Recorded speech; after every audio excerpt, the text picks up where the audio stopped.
is Teacher Brenda. Today I'm going to help you to develop some reading strategies. Today's class is about proofreading. Welcome! But what is proofreading? Well, proofreading is a process. The process of finding and correcting the spelling, grammar, and punctuation errors. And in today's class, I'm going to show you 7 steps to develop this strategy. Let's go with the strategy number 1. In this strategy, you have to check for complete sentence. A complete sentence has a subject, a verb, and a complement. The following reading has some sentences in red and some in blue. The red square is the subject and the blue circle is the verb.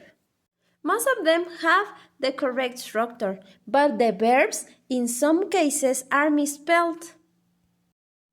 Let's check the step number 2. In this step, you have to look for words and ideas that are repeated. In this example, we have highlighted some ideas that are repeated. For example, play basketball and the verb have. Now we go with step number 3. In this example, we have all the capital letter mistakes in yellow. Remember that we have to write a capital letter on the beginning of a proper name. We also add a capital letter after a point. The common words don't go with a capital letter. Now let's check the step number 4.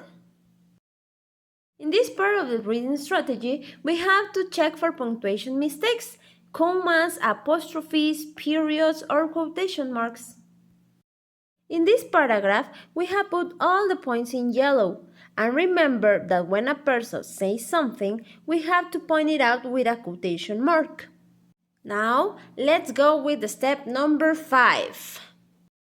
Here, you have to check for the verb and subject agreement. That means that if you have a singular subject, it has to go or it has to agree with a singular verb. In the other hand, if you have a plural subject, it has to go with a plural verb. Here in this example, we have circled some of the mistakes. Let's go now to review the step number 6. In this part, you have to check for the proper usage. Sometimes a word can be used as a noun, as a verb, as an adverb, or it can be used in another way. Therefore, it's very important to know how and when to use a word. Finally, let's go with the step number 7. In this step, you have to check for all the words that are not correct spelled. In this part, you have to read very carefully. Be sure that all the words are correct spelled. If they are not, please look in the dictionary. And finally, just remember to put in practice all these strategies. See you!